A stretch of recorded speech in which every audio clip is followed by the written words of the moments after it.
pass out some sticky notes for everyone as we are going. Y'all can share, yeah? Yeah, sure. Okay. There we go. I don't know if I can share. Take some, pass them down, yeah. Yeah, just, yeah. He did better than went to the library. Yes, we've got markers here. I think that could probably work. Yeah, thank you. Okay, hey. Use the sticky notes. How about show me this stuff? Yeah. But I can't. All right, sticky notes. Cool. Yep, sounds good. All right, are we all here? Yeah, sure. Sounds good. Well, thank you all so much for coming tonight. I hope that you are feeling full and satisfied with your dinner. My name is Melissa Collier-Gefford. I'm the Intergenerational Discipleship Coordinator for the Great Plains Conference. So I resource kids ministries, youth ministries, and young adult ministries for all 700 churches, United Methodist churches in Kansas and Nebraska. And so I'm really happy to be here with you tonight. For those of you who are watching the live stream, we're so glad that you're also here. One thing that you need to know about me is I am a conversationalist. When speaking up here, I have a mic, but I don't feel like I'm like the expert in the room. We have a collective wisdom that we can like share, right? And so if you have something to add, feel free to raise your hand or just, blurt it out within reason. If you've got questions, we'll do a Q&A at the end, but if it's pertinent to a specific slide that we're on, feel free to ask those questions. And engage. So there are going to be times that I'm going to ask you to kind of move around. If that's accessible for you, we'll invite you to do that. I hope that you had some rich conversation while eating around your generation, what your childhood might have been like. I hope that you had an opportunity to have a little bit of nostalgia. Today we're going to be talking about our youngest generations, which is Gen Alpha. And also we'll talk a little bit about Gen Z because they're still in youth ministry, some of them.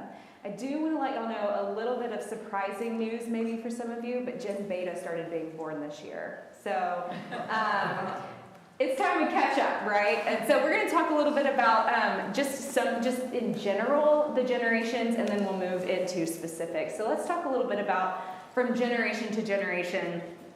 The greatest generation, or what you've heard maybe called the GI generation, started being born in 1901 to 1927.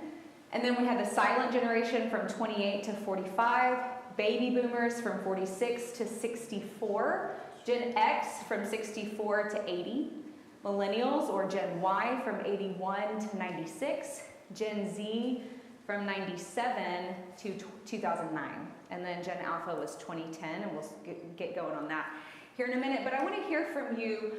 Let's start thinking broadly, not necessarily what the generations are like, but what was happening in the world historically between 1901 and 1927. And this is where this is a conversation, so start calling it out. What was going on in 1901 to 1927? World War I. They had the flu pandemic. Yeah, the Spanish flu pandemic. That's right, absolutely.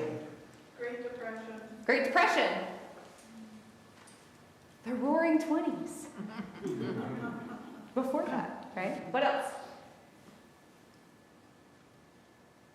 Cars became Cars, right? into being Yeah, for the average person to be able to get one. yeah, cars. Industrial Revolution, kind of that tail end of the Gilded Age even, right? The flu epidemic. The flu epidemic, yeah. Radio, yeah. All right, let's move on. From 28 to 45, what happened? Korean War? I think Korean War was later. Yeah. Dust Bowl. Great Depression. World War II. What else? I was born. Yeah. Okay, we've got a silent generation here. Awesome. Did TV start yet? Not yet. I think Wizard of Oz, yeah. No, that was later. Yeah. But Snow White was the first animated from Disney, and that was in the 20s, right? I'm thinking of her hair. The Wizard of Oz was 1939. 39? Okay, so that fits, So right? it's still like movies. Yeah, movies. Yeah, cinema. Yeah, absolutely. Chocolates. Huh? Talkies started during Talkies? this generation. Not Talkie silent. movies. Not Oh, silent. talk, okay, got it. Got it. Anything else? Okay, let's move on. From 46 to 64. Space race. Say that louder. Space race. Space race, yeah. I mean, people are coming back from World War II, so we've got this big boom. I know we're talking about baby boomers, but like that's a big deal, right? JFK assassination. JFK assassination, yeah. Cold War, Cold War. Convenience, Say more. Convenience. vacuums, refrigerators, appliances. Yeah, microwaves, appliances. Yeah, things start to become a little bit more convenient, specifically in the household, which gives way to more women in the workforce, right? Yes? Television. Yeah, more television, color television specifically. Yep. Civil rights. Civil rights. Yep. retirement system started. Oh, I didn't know that. The retirement system Well, started. Okay. When GIs came back, then people started offering health care and so forth to get Yeah. employees to join their company. Okay. Before then, Yeah. didn't exist. So an emergence in like benefits and some social services, right? We saw that a little bit earlier too, especially around the Great Depression. We had a lot of social support, right? Yeah. Okay, so let's look at 65 to 80. Vietnam War. Vietnam. Star Trek. Star Trek. Woodstock. Woodstock. That's right. Landing on the moon. Landing on the moon. Civil rights era. Civil rights. Vietnam. Vietnam. Flower children. Flower children. Yeah, flower power. The summer love. Yeah. Burning a bra. Feminist. That's right. That's right. And sadly, disco. Disco. Sadly, disco. I like disco. It's fun. Okay, let's go from 81 to 97. Computers. Computers. Desert Storm. The internet. The internet. Challenger. Challenger. Video games. Video games. Berlin Wall. Berlin Wall. Yeah, Cell phones. Cell phones. War on drugs. More on drugs. AIDS epidemic. Yeah. Another Star Trek. Lots of Star Trek. Yes. That's right. That's right. All right. So that was 80 to 1997. And so that was, so the Generation Z was being born in 1997. Let's think about 97 to 2009. What was going on there? Y2K. Yes, we thought the world was going to end. What else? 9/11. 9/11. Surveillance. Surveillance, TSA shoots up after that, right? We stopped talking about decades, like, oh, this is from the 60s or this is from the 80s. Like, we kind of lost. After Oh, that's 97, interesting. Yeah. we kind of lost, like, Okay, so what was said, just for those of you who are live streaming, there's like a lack of like talking about the decades in the same way, and so like it's harder at this point to start lumping like, oh, all of the 2000s, right? We say early 2000s or late 2000s, and then 2010s, but then really after 2015, that feels like a different era. So it's like time compresses because there's so much happening. Yeah. But I think the kids too are more accepting of all races and colors Yeah. and all that Yeah. kind of stuff. Right, and you can see, so what was named was just a more openness and accepting of diversity, of thought, of look, of culture, ethnicity, all of that. And you can see over time that there have been movements along the way that have led to that and then also regressed from that, right? And so it's kind of just this like push and pull over the generations. And so, yes, thank you for that. I want to tell you a little story, okay? So in 2009, I remember, no, 2010, excuse me. In 2010, I was in college, okay? And I had a Palm Centro. Do you even remember what those are? Palm Centro cell phone. It had an actual keyboard on it, and you would pull out a little stylus and like use that, because it wasn't quite touch, right, okay? And I was like, you know, typing away, and I remember somebody showing me their iPhone, right? And I'm like, where's the button? Where are the buttons? There's only one button. That was so confusing to me. I didn't understand. And this person told me that pretty soon we are going to start buying things on our phones. And I laughed in his face, because who would be stupid enough to put your credit card information on a phone? And here we are today. So a lot has happened from then and now. And 2010 was the first year that Gen Alpha started to be born. That was the year that my nephew, Jacoby Cash Peters, was born. So let's do a little bit more exercise. Let's talk about 2010 to 2024. Now, instead of talking about it, we're going to create a timeline. Because the reality is, all of the things that we named, for those of you who experienced those things while your brains were developing as children, that impacted the way that you see the world. All of these experiences were the waters in which you swim, right? And that forms a very specific point of view and worldview. It's the same for Gen Alpha. So I've created a timeline back here from 2010 on the left all the way to now, and I've got some like number points, year points along the way. I'm going to invite you to take about 8 minutes to take out your phone and just think about all of the things that have happened from 2010 to now. I'm going to invite from this side over to start at 2010.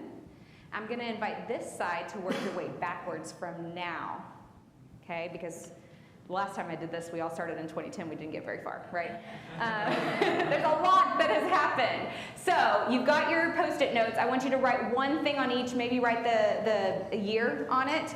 So think technological advances, think things that happened politically or socially or industrially, worldwide events, country, your state, maybe even the denomination. Everything is fair game. Ready, set, go. And if you are live streaming, I invite you to do this practice also, just like write it down for yourself. And if you want to put in the chat any ideas, we'll put them up on the board as well.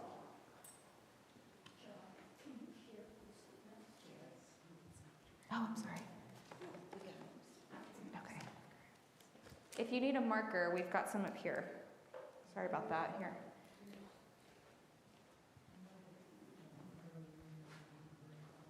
Do you have any markers?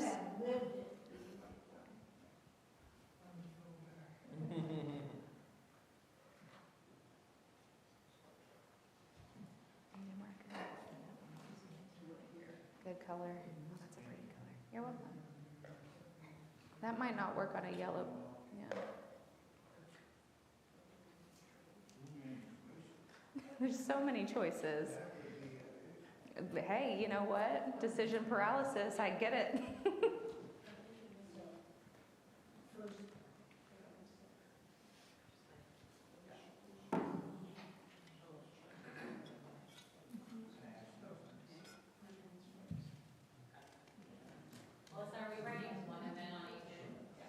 Yeah, because I'm going to give you about a 2-minute or 1-minute warning, and then you're going to put them up on the timeline in the back.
historical, cultural, sociological. We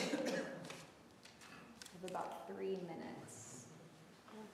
We put them Yeah, so we've got this timeline on the back wall here and put them close to the year that you're working on.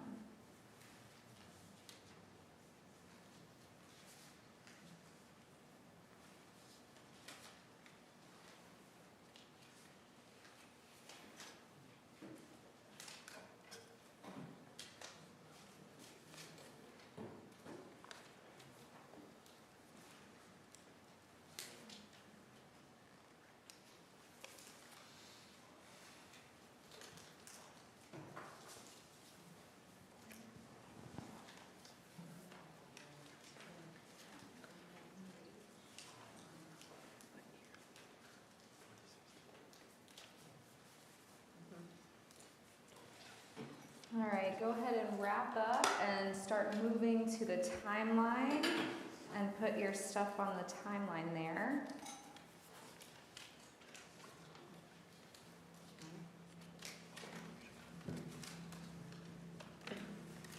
And I'm gonna head back there. Y'all are welcome to come around and look, or you can just turn around in your seat, whichever one is best for you.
I'm going to read all of these out loud, so you are welcome to stay up here to look, or you can have a seat and I will read them to you. If you are still writing, I invite you to go ahead and put your pens and markers down and put your stuff up on the wall. There's a lot that's happened the last 25 years, 15 years, excuse me, but also 25.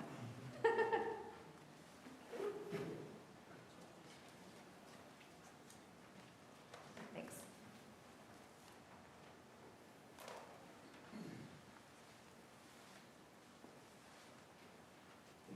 So I'm going to apologize in advance if I have trouble reading anybody's handwriting. There's no judgment on my part, but I am limited. So Nixon, that would have been before, yeah. Yeah. In 08, yeah. That's right. All right. Let's look at 2010. We've got in 2009, so we've got some folks that have gone a little ahead, and I think that's helpful because it gives us an on-ramp into what's happening in 2010, right? So in 2009, our first black president is elected, or he comes into office. In 2010, Apple, the first iPad. Whoa. 2010, Haiti earthquake, oil spill, Apple iPad released, Arab Spring, and the debt crisis. First black president, signing of the U.S. Affordable Care Act. Yeah, social media starts to develop. I think Instagram was 2010, maybe it was earlier. Yeah, oh no, yeah, Instagram launches 2010, Instagram right here. Okay, so now we're in 2011. Osama bin Laden is killed. Japan earthquake. Let's see. The Earth population hits 7 billion. Steve Jobs dies. Prince. Oh yeah, the Prince. Not Harry. The other one. William marries Kate. Yeah. Minecraft is released in 2011. Osama bin Laden killed. Obama's re-election in 2012. Obama re-election. Sandy Hook shooting. Higgs boson. I can't read everything. It's gonna fall. It's gonna be fine. Sandy Hook. Sandy Hook. Sandy Hook. Yeah. This always happens, by the way. 2013, Black Lives Matter, legalizing gay marriage. Ice bucket challenge to spread awareness about ALS. The Boston Marathon bombing. Pope Francis elected. Affordable Care Act rolls out. Boston Marathon. George Zimmerman is acquitted. Right, so those go together. 2014, West African Ebola epidemic. Ebola outbreak. Disappearance of Malaysian Flight 370, protest against police brutality. 2015, climate agreement, the Paris Agreement in 2015. Royals win the World Series, hey. Same-sex marriage is legalized, gay marriage is legalized. Charleston massacre. Are we seeing a trend? 2016, Pokemon Go is released. Brexit 2016, deep polarization. Trump first presidency, Trump. First woman running for president. Donald Trump elected. Chicago Cubs win the World Series. 2017, the Me Too movement. Does everybody know what the Me Too movement is? Okay. 2018, an emphasis on exercise. That's an interesting, like there's this kind of like upswing of like what body norms are like. Yeah, weight loss. Too many choices for food and toys and clothes and cars. Yeah, so things are getting complicated, right? 2019, Special General Conference. Trump is impeached. Wide use of smart boards in school. Wide use of Zoom in 2019. 2020, COVID. President Trump times 2, 22 to 25, 2020 to 25. Well, 20. Yeah, that's right. Snapchat type communication. Stormed the Capitol in 2021. Disaffiliations. A lot happening. 2022, start of the Ukraine war. But that was, there was a Crimea thing that happened way back here too that tipped that off, right? So we didn't talk about Crimea. I think that was, 13? Russia invades Ukraine. COVID-19 eases up in 2020. 23, Chat GPT. War in Palestine, but that's been happening, right? There's been lots that's been going on since 40s. Devastating California wildfires. Rise of Donald Trump. Civil liberties diminished. AI, this is 24, AI. All social media is not true. Russia invades Ukraine. Trump elected 2024. Attempted presidential assassination. Trump administration 2.0. International Space Station is getting old. Every single person has a huge audience. That's an interesting commentary on social media platforms and the rise of that. We haven't even touched all of the violence that we've seen. We didn't want to go there, did we? Okay, right? These are the waters in which our children swim. Let that sink in. Their brains are still developing. We also didn't have anything about homeschooling and that. Homeschooling in 2020. Yeah, we didn't even really unpack what COVID meant, right? But yeah, we'll talk about that here in a minute, the impacts of that, 100%. Absolutely. These are the waters in which our children swim. Most of the time when I do this, we saw it here, but most of the time when I do this practice, every single year as a notable school shooting named. Okay, let's have a seat. reflections or thoughts on that? Yeah, that school shooting thing, it's all in a day's life of these kids. It's just Yeah. Yeah. scary. They practice drills for it. Yeah. My 7-year-old came home 2 weeks ago and he said to me, "We had a lockdown today." And I said, "Excuse me, what?" And he's like, "Yeah, we don't know if it was an accident or if it was real." And he said, "Yeah, we all were in, they've got like a little room with a bathroom in their classroom. They all got into the bathroom and he was like, yeah, a few kids were crying, but I made everybody laugh because when I stood up, I was sitting on the toilet. When I stood up, it accidentally flushed all by itself. We laughed. And I'm over here like, that would have gotten you killed. Right? It was an accident, by the way, not real. Just a drill. Those are the waters in which my 7-year-old swim. Any other reflections? This generation is too young to be able to pick and choose. Pick and choose what they listen to, pick and choose who they believe, pick and choose what they do that's acceptable or not. Excuse me. I said, this generation is too little to be able to pick and choose. Of all the things going around them, are they just being influenced? How do they choose how to choose? Yeah, that's right. That's a really, really good thought. And just to keep in mind, like, this generation, some of them are too young, but the oldest, my nephew, Kobe, he's a freshman in high school. So, they're out there navigating the virtual world. And how do we as parents help them navigate that when we ourselves have trouble navigating it, right? So, yeah. Any other last reflections that you'd like to share with the group? Yeah. I think one of the things that has really come about in this time period is the change in smoking from cigarettes to vaping. Yeah. Yep. Absolutely. Yeah, there is a it's really interesting. You kind of see a dip in alcohol consumption, but you see a rise in marijuana use, right? You see a dip in sexual activity, but a rise in pornography use. You see a dip in smoking, but a rise in vaping, and they've got these little Zen packs now that are, it's like dip, but it's not, and it's, yeah. I wonder too, like, this is a very, our timeline's a very, like, North American, Western timeline.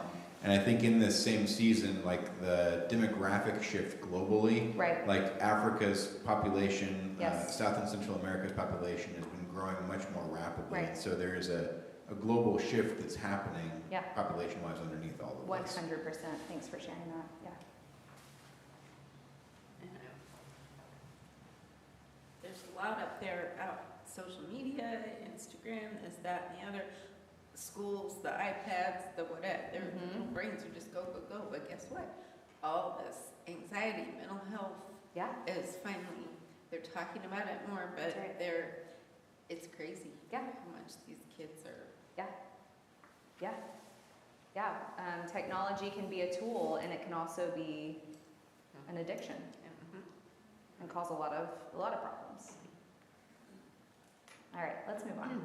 Let's talk about demographics of Gen Alpha. Remember, we're talking about kids that were born last year, all the way back and all the way up to freshman year in high school. That's the age range that we're talking about here. So this is your kids ministry and your middle school ministries, basically.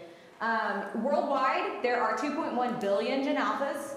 The top countries of birth, and this is where the demographic shift that you're talking about, Jeff, comes in, are India, China, and Nigeria. And I actually had to update this slide because about half a year ago, I did the same workshop with projections based off of McCrindle and GWI research, and they said that Indonesia, India, and China would have been the top three. But now that we have the actual real data, it's India, China, and Nigeria that are the top countries of birth.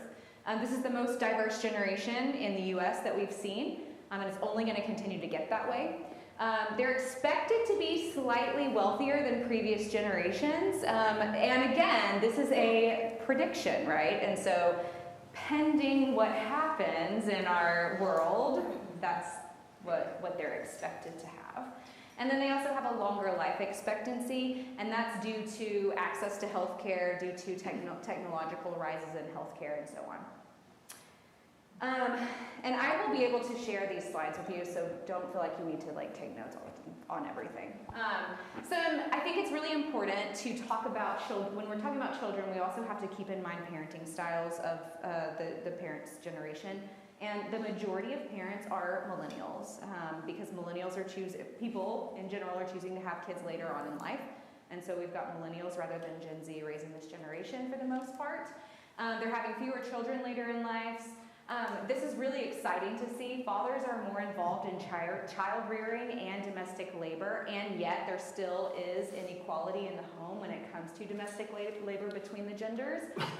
But we're getting there, right? So that's really exciting to see. And as a millennial parent, it's really fun. We just had my 7-year-old's birthday party, and the majority of the parents there were dads, and that was so exciting to see. This involvement in the child rearing, which is really, really cool.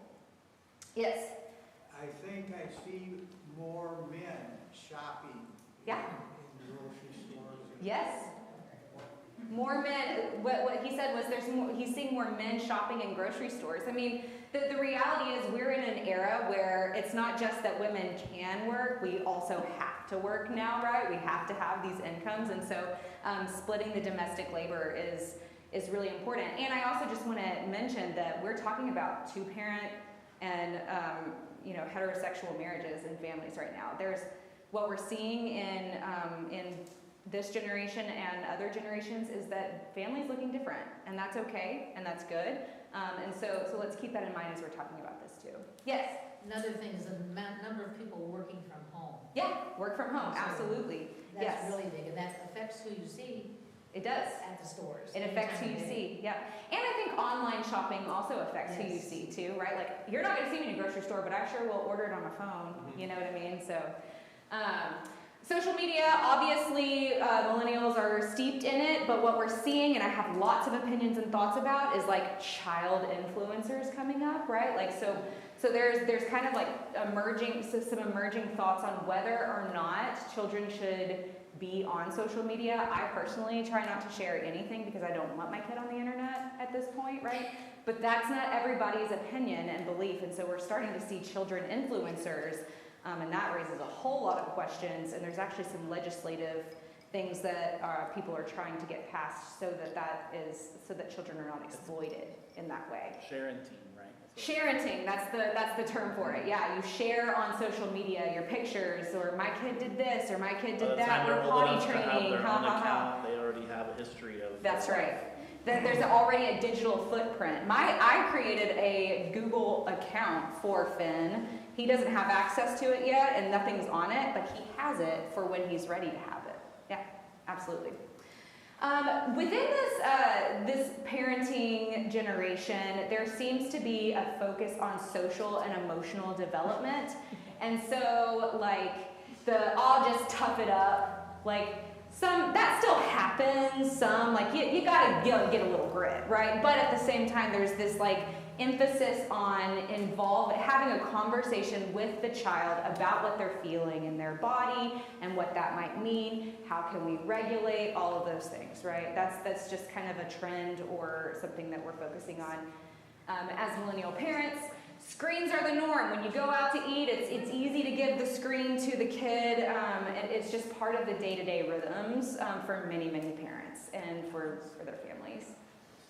Redefining family, I've already talked about this. We've got 2 parents, we've got 1-parent households, which is more and more common. We've got mixed households. We have grandparents raising children at higher rates right now too. And so all of that is part of the shifting dynamic and what the nuclear family looks like. With same-sex marriage legal, that's something that we're seeing arise as well. And IVF, right? And so we're seeing 2 dads, 2 moms, 2 non-binary, or any mixture of those, right? And so family looks different. And there's a focus on well-being, both for ourselves as parents, but also for the kids. And so that might look like focusing on physical well-being, working out, exercising, focusing on what we're eating, how we're eating, but also focus on well-being mentally too, and spiritually, which is really exciting. This is where we get to come in as ministry leaders. And then a lot of us, I'll just speak for myself, we're reparenting ourselves while we're trying to parent, which is a lot of work. We're having to kind of reimagine and rethink how we were raised and process some trauma that might have happened in our lives while simultaneously parenting children. And so that can be really, really hard, right? And then there's this term, gentle parenting. Anybody ever heard of it? Anybody have thoughts on it? Everybody got thoughts on gentle parenting. And I think it comes down to what is the actual definition of gentle parenting. Sometimes gentle parenting is seen as permissive parenting. So like there's this like kind of this narrative that if you gentle parent, then your kids walk all over you. I would say that gentle parenting is not the same as permissive parenting. Gentle parenting is a focus on the child as an actual human being and having a conversation with them, helping them reason through things while holding boundaries without corporal punishment and without yelling as much as you can, right? So it requires a level of self-regulation as the adult in the room that other forms of parenting might not have demanded. Questions, thoughts on any of that? That's millennials and how we parent. Yes? One part that you just said, I think would have been true of any era, where every time any parent, no matter where you're in the whole long list, you're going to be learning how to parent from what your parents did, and that's the same that's always happened. Yeah, that's good. Thanks for pointing that out. Absolutely. And so as the time moves on, we're reparenting in different ways, right? So one generation might be processing one way that their parents raised them, and generationally, then we've got other trends that emerge. And so that's something that is not unique, you're right, not unique to one generation, but that we are reparenting in our own unique ways.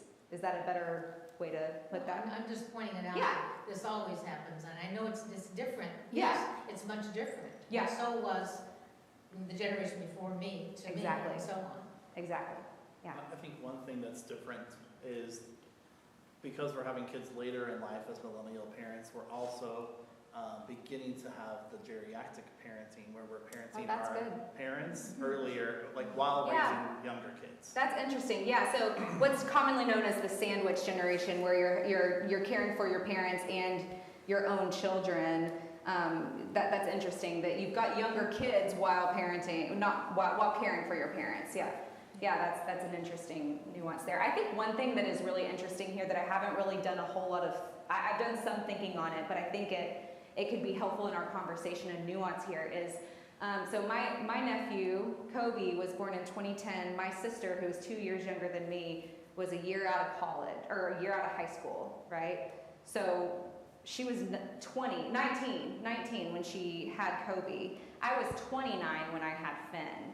And so we're both millennials and they're both Gen Alpha, but we are parenting in different ways. So that is just to say that these broad strokes are just that. There's always going to be exceptions. There's always going to be nuances. And as time goes on, it's going to change. So. But we didn't have to deal with social media having such a big influence on everything. Yeah, that's right. Yeah. All right, let's move forward. Technology. Great segue. For Gen Alpha, virtual spaces are considered legitimate spaces, and I think that's probably for other generations too. The more we work from home, the more we. How many of you have FaceTime with kids or grandkids, right? Like that's just kind of part of it. It's like a legitimate way of connection, and so that trend is just continuing, right? So virtual spaces are legitimate spaces. People are making friends across the globe. and connecting with people over gaming, over Reddit, over other apps that I've never even heard of before, right? That's just how it is, and that's true on social media as well. And they have had access to social media at a young age. I will give you a suggestion for a book called The Anxious Generation by Jonathan Haidt.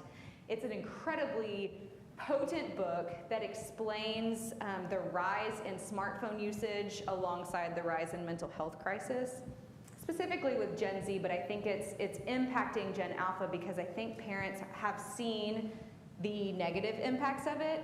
And so we're actually kind of seeing a swing away from like, here's a phone, kid, good luck, right? There's more boundaries that people are putting in place. And also we're seeing some really exciting potential legislation come out about monitoring and limiting social media and raising the age of accessibility for that social media, which could be huge. And I think schools are, Mm-hmm. or it was like anybody can have their phone anytime. Yeah. Now I think they're Yeah. pulling back some. Yeah. You come into the classroom and the phone goes in the cubby or whatever. Yes, yeah. Schools and other entities are pulling that back. And there's also a movement with young adults right now to like seek out spaces that are intentionally unplugged. So I think that's a really interesting idea to think about for youth ministry and young adult ministries. Let's see, gaming. They love to play the games, right? Minecraft, Roblox. Please look into Roblox. It's you need to know about Roblox. There are some points and places that young kids can get access to where they're connecting with other people, and it can be very dangerous. So please do your research on Roblox. Streaming.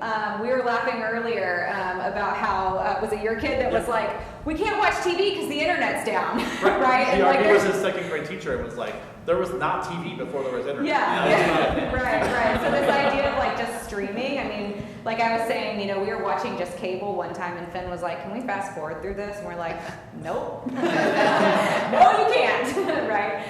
So streaming is the norm, access to more information, which can be really beautiful and also really, really interesting. Like young kids are asking questions about things that they hear and then all of a sudden they find porn, right? And so like having that unfettered access to the internet can be really, really damaging, but the potential when it is leveraged correctly is really, really beautiful. But they have access to more information than we ever did.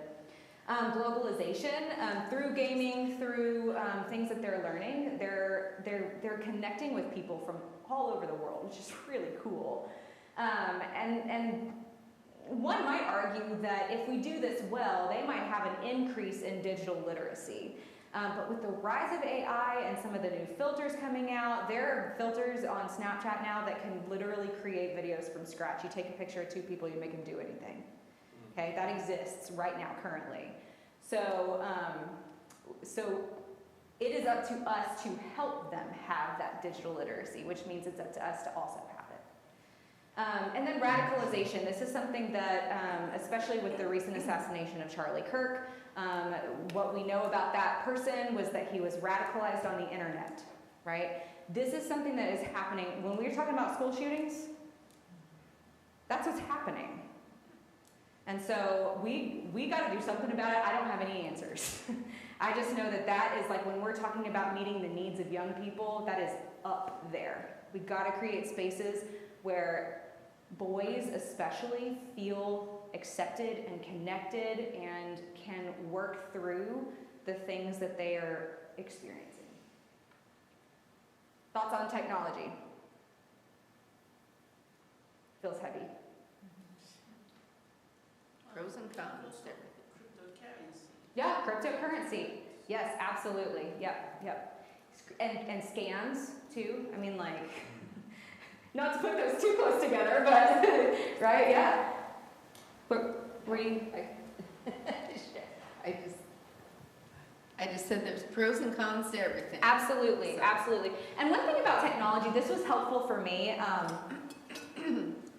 think of this right here as a tool for me.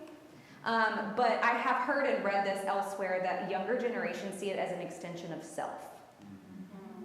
And so that's like an interesting like nuance of like, and it's really like not that far-fetched to think of it that way, because on this phone is my credit card, like I said, I would never put on it, right? Credit card, my social media presence, which is also an expression of self, right? And so, you know, I mean, that's how they kind of see it. So that could be helpful in terms of thinking through what this looks like. Okay, these are projections for the workforce for Gen Alpha, so none of this exists yet, right, because they're kids. But there's going to be a continued focus on gig economy, and what that means is less 9-to-5 salaried work and more independent contracting. We're going to see more blue-collar work. They're going to spend less time in one job or career, so like that idea of like climbing the corporate ladder, they think that that's a joke, right? New industries. Most of the jobs that these kids will have don't exist yet, which is wild to me. But the industries will be things like nanotechnology, blockchain, cybersecurity, AI, virtual reality. Don't ask me what blockchain is.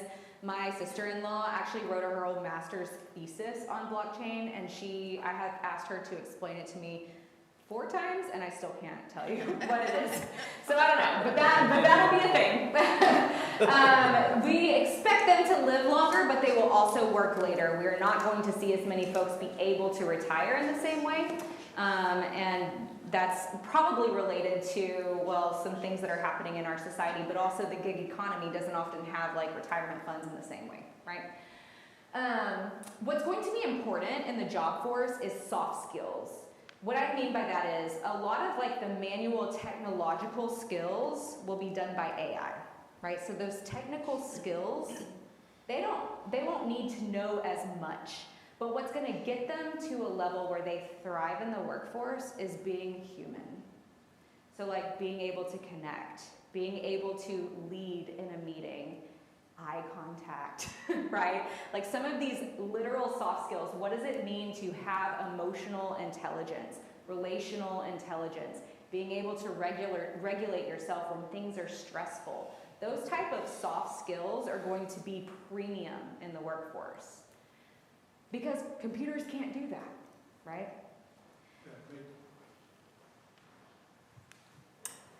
And even as I listen to you, one of the soft skills is enunciating clearly. Yeah. And to that I realized I should add, no matter what language you choose. That's right. That's right. And being able to, being multilingual will be something that's going to be huge as well. That's right. Was I not enunciating as well as I should? Okay. I'm just kidding. Okay, so we're going to be looking at, they're going to be looking at work well-being. And when I say that, they're not going to be looking for cots underneath their desk like Google or Apple did, right? You know how they're like, we want you to work more so you can take a nap at your desk. No, they want real work-life balance. They want PTO. They want time to be able to, their view is not living to work, or work, yeah. It's not living to work, it's working to live, right? They don't see work as like, they may not see their work as like the central thing that is their identity, in the same way that previous generations might have got caught up in that. And I say that as a perfectionist millennial, right? Work from home is going to continue to be a trend. And for them, the ideal leader is going to be a co-creator. So instead of a manager, instead of someone who like does the trickle-down thing, tells them what to do, it's going to be a more flattened hierarchy where they work together to create something, which is fun. All right, challenges. We're already seeing it. Cyberbullying, shorter attention spans, screen addictions, environmental concerns. That's something that they're really, really, really concerned about. Also Gen Z is like, what planet are we leaving for them, right? Let's see, isolation. The general surgeon, outgoing general surgeon from Biden's administration published a paper on what his diagnosis of America is, and he said it was isolation. He said it was a lack of connection, and what we needed was to turn back towards each other. Yes? Here in Lincoln, right before last, some people saw the Join or Die? Join or Die Okay. is the film. It's on Netflix now, I believe, and it's based on is it Robert Putnam's book Bowling Alone. Okay. And all that has to do with the danger of isolation. People live longer when they're part of a group. People live longer when they know their neighbors, et cetera, et cetera, et cetera. And so that isolation is a real red flag. Yes, real. And, you know, I mean, that dovetails into radicalization, right? The more you feel alone, the more you go into your phone, and that's actually what can make you feel more alone, right? And so then it creates a mental health crisis, it creates feeling isolated, it creates feelings of anger, and then who's going to catch you but this random person on the internet that's going to radicalize you into whatever ideology they have, right? Yes? One thing I learned about, I'd never heard of it, bed rotting. Bed rotting, yeah. Kids just lay in bed all day long staring, bed rotting Doom and scrolling. doom scrolling, scrolling on that darn phone. Yep, bed rotting. They're like, I just want to lay and rot in my bed. That's what they'll say, yep. Some other challenges are the current political impacts. I mean, I think that's challenging for all of us, but imagine having to try to navigate this while your brain's trying to develop. That's a lot. There's rapid change happening. I mean, that kind of goes into the time compression is like, what's the next thing? I mean, you can think of, even if you're thinking of a kid and the trends that are happening on the internet, in your clothes, whatever, it's like this feeling of having to keep up or a fear of missing out if you're not on your phone, right? All of that is a challenge. And then impaired social formation because of all of this, right? And because of COVID, right? Because like, I mean, I think kindergarten this year, those are our 2020 babies. My niece was born April 2020. Her dad deployed in May of 2020 to Korea for a year. And so all she saw for the first year of her life was her mom. That impacted her development, right? And that's true for, you know, whole swaths of children. Every single grade that had something happen during COVID, they'll have their own unique challenges because of the developmental stage that they were in. So those are some of the challenges. I don't have radicalization up here, but I'm going to put that up there again. Thoughts on that? I had another part, but I'm also aware of time, and so I want to end here with Gen Alpha. Gen Z, I want to tell you, I got to do some interviews from Gen Z, high schoolers, and then young adults.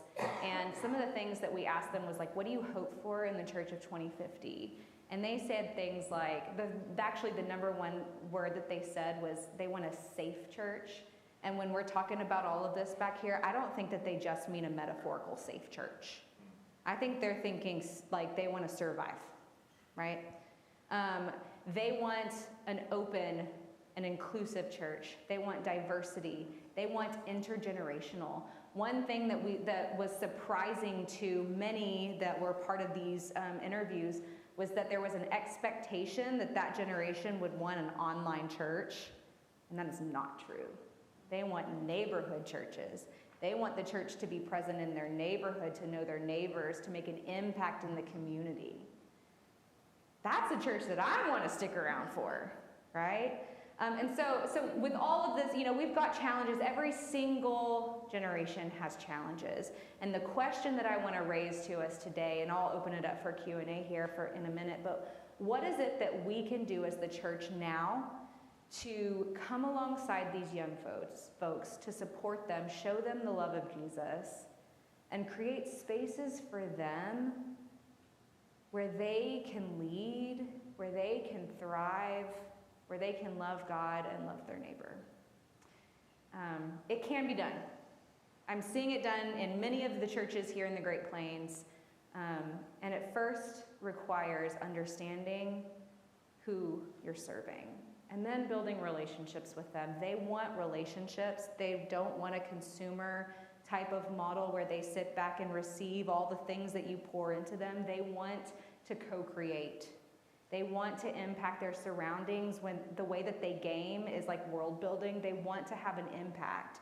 And so as you're thinking about supporting young people, how can you unleash them and give them opportunities to impact their world while simultaneously equipping them for a lifetime of discipleship? Thank you for your time. I'm aware of time, but I also want to open it up to any questions or thoughts that might emerge.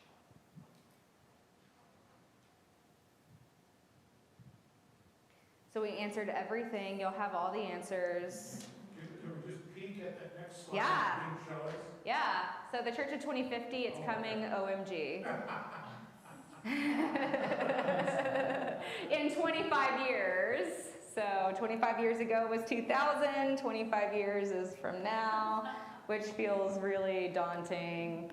And then, so some of these common words when they wanted to talk about the Church of 2050: safe, affirming, open, connection, community, service, diversity, and inclusion. The issues that the Church of the Future seeks to address is environment, social justice, inclusion, and children.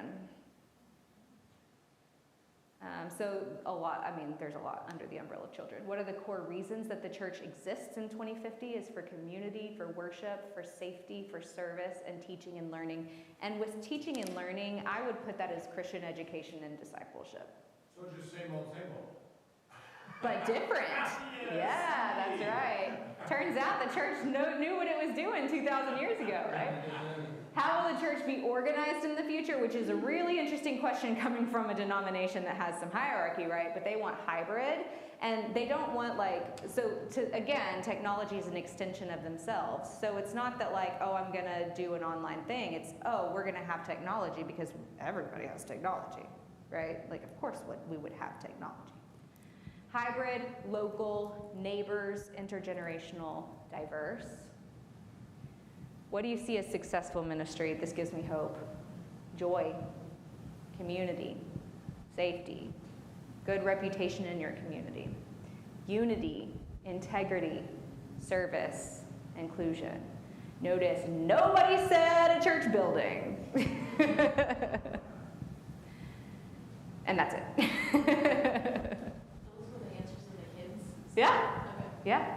High school students and college students. I will say those were UMC students, so they're leaders in the United Methodist Church, so that data is a little skewed. I would imagine that other people might say different things. Sure.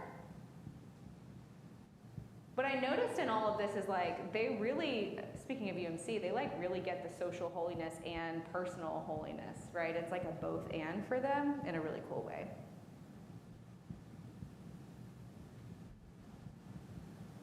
Thoughts, questions, comments, pushback. You feel free to push back. It's not going to hurt my feelings.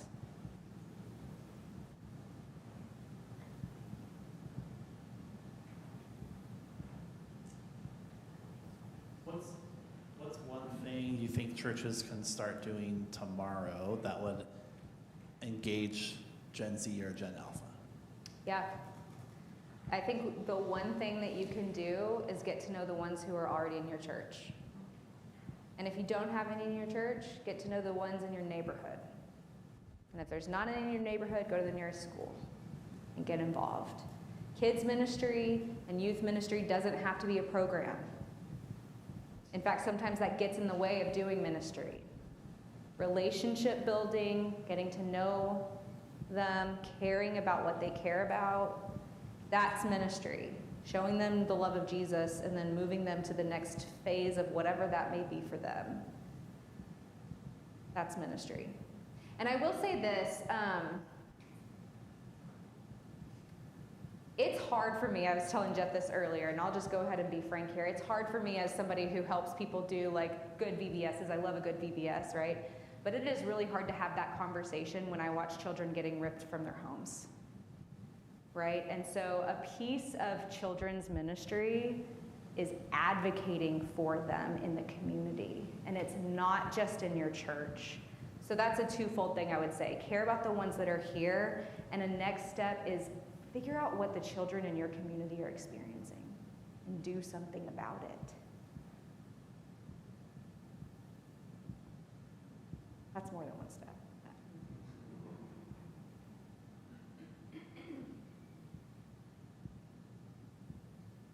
So I want to invite you to leave today with at least one child in mind, and commit to learning something new about them this week or next time you see them. Start there.